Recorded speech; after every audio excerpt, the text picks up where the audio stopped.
ایک مسلمان اور ایمان والا ہونے کی حیثیت سے ہمارے اور آپ کے لیے یہ بات لازمی اور ضروری ہے کہ اللہ رب العزت کی محبت اور اللہ کا تعلق اور اللہ سے ایک خاص قسم کا لگاؤ ہمارے دلوں میں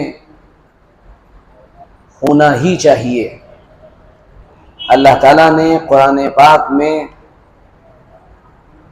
جو آیت میں نے تلاوت کی ہے اس میں یہ ارشاد نہیں فرمایا کہ ایمان والوں کو اللہ سے محبت کرنی چاہیے،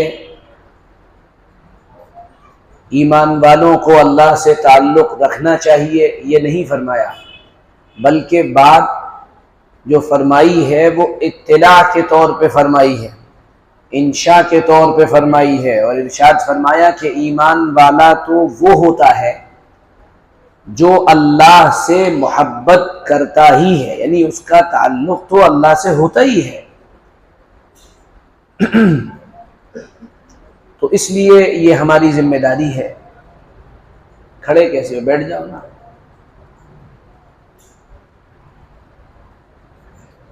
یہ ضروری ہے کہ ہم اللہ سے تعلق رکھیں اور محبت رکھیں۔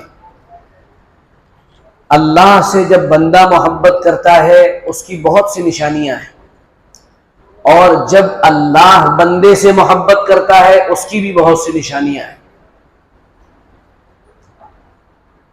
آج چھوٹی سی گفتگو میں گلا بھی میرا بڑا متاثر ہے، اللہ ہی پوری کروائے گا بات۔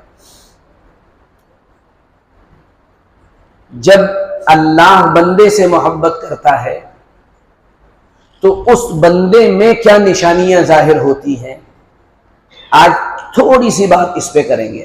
اللہ جب بندے سے محبت کرتا ہے تو اس بندے میں کیا نشانیاں ظاہر ہوتی ہیں، تاکہ پورے سال پھر ہم خود کو چیک کرتے رہیں اور یہ پتہ لگائیں کہ آخر وہ نشانیاں ہم میں پائی جا رہی ہیں یا نہیں پائی جا رہی ہیں۔ سب سے پہلی نشانی، جب اللہ بندے سے محبت کرتا ہے تو انسان میں یہ نشانی ظاہر ہوتی ہے کہ وہ بندہ دین اور اہل دین سے محبت کرنے لگتا ہے، اس کا تعلق دینداروں سے ہوتا ہے اور وہ دینداروں سے تعلق میں فخر محسوس کرتا ہے۔ ذرا جائزہ لیں اپنے معاشرے کا، سماج کا، خود اپنا، کیا ہم دینداروں سے اور دین والوں سے محبت کرتے ہیں؟ دین سے محبت دراصل اللہ سے محبت ہے، دین سے محبت اللہ سے محبت ہے، کیونکہ دین یا دیندار ہمارا ان سے جو تعلق قائم ہو رہا ہے وہ اس بنیاد پر نہیں کہ وہ کپڑے اچھے پہنتے ہیں یا وہ لباس بہت اچھا اختیار کرتے ہیں یا وہ خوشبو بڑی اچھی لگاتے ہیں یا وہ بڑے اچھے لگتے ہیں یا وہ بڑے اچھے نظر آتے ہیں، نہیں، نسبت اللہ کی ذات عالی ہے کہ اللہ کے دیے ہوئے یا عطا کیے ہوئے علوم میں کچھ چیزیں ان کے پاس ہیں، ان کو قرآن آتا ہے، ان کو احادیث مبارکہ کچھ یاد ہیں اور اس کا فہم ان کے پاس موجود ہے، اس لیے دین اور دینداروں سے محبت ہے۔ ہمارے یہاں دین اور دیندار، دین کو تو کچھ کہہ نہیں پاتا بیچارہ، اسے معلوم ہے کہ دین کو اگر کچھ کہیں گے تو جوتے پڑنے کے امکانات ہیں، کوئی بھی پٹائی کر سکتا ہے کہیں بھی، تو وہ دینداروں کو نشانہ بناتا ہے۔ اللہ پہ تو قدرت نہیں تو ملا کو پکڑتا ہے۔ آپ نے یہ جملہ بار بار سنا ہوگا، میں اللہ کے دین کو پسند کرتا ہوں، ملا کے دین کو پسند نہیں کرتا ہوں۔ ملا کے دین کو تو اب دنیا مان رہی ہے، ملا کی حکومت کو تو اب دنیا مان رہی ہے، تمہارے ماننے نہ ماننے سے کچھ نہیں ہوتا ہے۔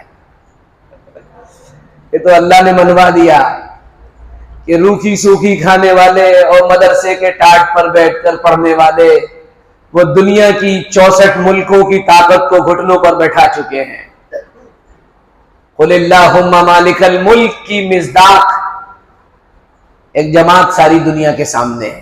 اور بھارت ورش کے بھی، ہمارے پیارے ملک بھارت کے بھی ان لوگوں سے بڑے پریم پوروک سمبند ہیں، اچھے سمبند ہیں، کافی اچھے تعلقات ہیں۔ بہت سے لوگ اشارے سمجھ رہے ہوں گے، بہت سے لوگ نہیں سمجھ رہے ہوں گے۔ جو سمجھ رہے ہیں وہ بھی قابل مبارکباد ہیں، جو نہیں سمجھ رہے ہیں ان کے لیے یہ ضروری ہے کہ وہ تھوڑا بہت پڑھنا شروع کر دیں۔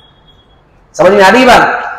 تو اب اللہ کو ٹارگیٹ نہیں بنایا جا سکتا تو پھر ملا کو ٹارگیٹ بنایا جاتا ہے، تو پبلک جو ہے وہ ملا کو ٹارگیٹ بناتی ہے۔ جی یہ جو مولوی صاحب، یہ جو ملا، یہ نئی نئی باتیں نکال لاتے ہیں، نئی نئی باتیں کرتے ہیں۔ صدقۃ الفطر تو ہم ہمیشہ سمجھ رہے تھے کہ وہ 46 روپے ہوتا ہے، اب یہ نہیں لیا ہے کہ پنیر کے برابر سے دو، کہ کشمش کے برابر سے دو، کہ کھجور کے برابر سے دو، یہ کھجور کے برابر صاحب 500 روپے، پنیر سے 1000 روپے، اور کشمش سے جو ہے صاحب 800-900 روپے۔ ارے یار یہ بھی کوئی بات ہوئی یار؟ بتاؤ کتنے دنوں سے ہم وہی 45-40 روپے دیتے چلے آ رہے ہیں، یہی باتیں لا رہے ہیں۔ تو اب دین و شریعت تو جانتا نہیں ہے، تو وہ وہاں کچھ نہیں کہہ پائے گا، اب وہ ملا کو ٹارگیٹ بنائے گا۔ اور جو کوئی لوگ تھوڑے بہت پڑھ لکھ جاتے ہیں وہ پھر مولویوں کو ٹارگیٹ بناتے ہیں۔ اب ہم آ گئے ہیں، مولویوں کی دکانیں بند ہوں گی، اب ہم تم کو دین بتا رہے ہیں۔ یہ ایسے لوگ اکثر و بیشتر بند کمروں میں رہتے ہیں اور بند کمروں میں بیٹھ کر اپنے سارے بیانات جاری کرتے ہیں، سامنے آنے کی، اسٹیج پر آنے کی ان کی ہمت نہیں ہوتی ہے، اور کچھ رٹی رٹائی باتیں اور کچھ اعتراضات اور کچھ اس طرح کی باتیں نقل کرتے رہتے ہیں۔ فاحذرہم، ان سے بہت ڈرنے کی ضرورت ہے، آپ کا دین و ایمان خطرے میں پڑ سکتا ہے۔ اس کا بھی اشارہ چند لوگ سمجھ رہے ہوں گے جن کو میں سمجھانا چاہتا ہوں۔ آگے چلیے، اللہ سے محبت کی نشانی کیا بتائی؟ دین، میرے ساتھ بول لو تھوڑا سا، دین اور اہل دین سے محبت۔ اللہ کے دین سے محبت اور دینداروں سے محبت پہلی نشانی ہے۔ پائی جا رہی ہے یا نہیں پائی جا رہی ہے؟ اس کو ذرا چیک کر لیجیے گا آج اس آخری رات میں۔ نمبر 2، اللہ تعالیٰ جب کسی بندے سے محبت فرماتا ہے تو اس کو دنیا کے جھنجھٹوں سے بچا لیتا ہے، ادھر ادھر کی چیزوں سے بچ جاتا ہے، اور اللہ تعالیٰ اس کو بچا کر نکال لاتا ہے۔ پرسوں کے بعد میں نے کہا تھا نا، یوسف علیہ السلام کا جو واقعہ ہوا تھا، یوسف علیہ السلام کو اللہ نے بچا لیا تھا، ایسے ہی اللہ تعالیٰ اپنے خالص بندوں کو، مخلص بندوں کو بچا لیتا ہے۔ ہمارے بہت سے علماء انگریزوں کے دور میں سیاست کے میدان میں کام کر رہے تھے، بڑے قابل قدر تھے اور بڑے زبردست تھے، خصوصاً حضرت مولانا حسین احمد مدنی رحمۃ اللہ علیہ کا نام ہے، ہمارے سروں کے تاج اور مخلصین کے امام تھے ہمارے حضرت رحمۃ اللہ علیہ سیاست میں کام کر رہے تھے، اور تبلیغ کے ذمہ دار حضرت مولانا محمد یوسف کاندھلوی رحمۃ اللہ علیہ یہ تبلیغ کے ذمہ دار تھے۔ حضرت مولانا حسین احمد مدنی رحمۃ اللہ علیہ کے دل میں یہ بات آئی کہ اگر میں مولوی یوسف کے پاس چلا جاؤں اور وہاں جا کر ان سے بات کروں کہ وہ ایک خالص سیاسی مسئلے میں ہمارا سپورٹ کر دیں، تو مولوی یوسف کے پاس لوگ بہت ہیں تو ہمارا معاملہ بن جائے گا۔ حضرت مولانا یوسف صاحب رحمۃ اللہ علیہ کو اطلاع ملی کہ حضرت مولانا حسین احمد مدنی آ رہے ہیں۔ اب ان کی بات تو وہ ٹال نہیں سکتے تھے کیونکہ مولانا حسین احمد مدنی بہت بڑے آدمی تھے، جو استاد کی طرح، ان کے بڑوں کی طرح تھے۔ تو مولانا یوسف صاحب رحمۃ اللہ علیہ نے اپنے سارے ساتھیوں سے کہا کہ بھائی دیکھو حضرت تشریف لا رہے ہیں اور وہ ہم سے یہ مطالبہ کریں گے، اور ہم ان کی بات کا انکار بھی نہیں کر سکتے کیونکہ وہ ہمارے بڑے ہیں، تو پھر کیا کرو، سب دعا میں لگ جاؤ، بھائی اللہ سے مانگو ہمارے حضرت ہم سے ایسی کوئی بات کہے نا کہ جس کا ہم انکار نہ کر سکیں۔ یہ بیٹھ گئے، یہ تو پڑ جانے والے تھے اللہ کے سامنے کہ اللہ ہم آ گئے، بس اب آپ دے دیجئے، اب ہم ہٹیں گے نہیں، آپ دے دیجئے۔ انہوں نے دعا مانگی، حضرت آئے، ملاقات کی، اور غالباً کوئی گفتگو نہیں فرمائی۔ مولانا یوسف صاحب نے پوچھا حضرت کیسے تشریف لائے؟ کہا بس ویسے ہی ملاقات کے لیے آئے تھے، چلے گئے۔ یہ دعاؤں کا یقین ہمارے بزرگ ہم کو سکھا کر گئے۔ سمجھ میں آ رہی ہے بات؟ آ رہی نہیں آ رہی؟ تو دوسری چیز کیا بتائی؟ بتاؤ لو، یہ بعد میں کیا یاد رکھیں گے؟ اچھا پہلی بتا دو،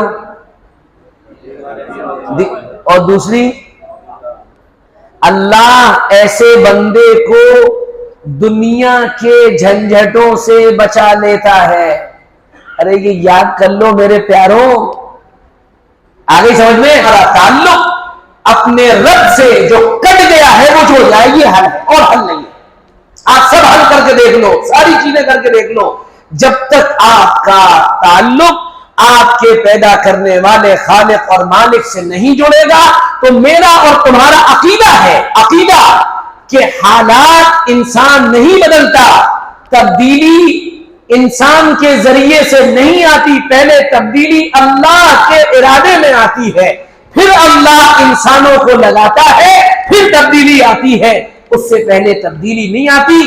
خود کو بدل لیجئے, تبدیلی کا عمل شروع ہو جائے گا, ورنہ سال پہ سال زندگی پہ زندگی گزرتی چلی جا رہی ہے اور ہم موت کی طرف بڑھتے چلے جا رہے ہیں.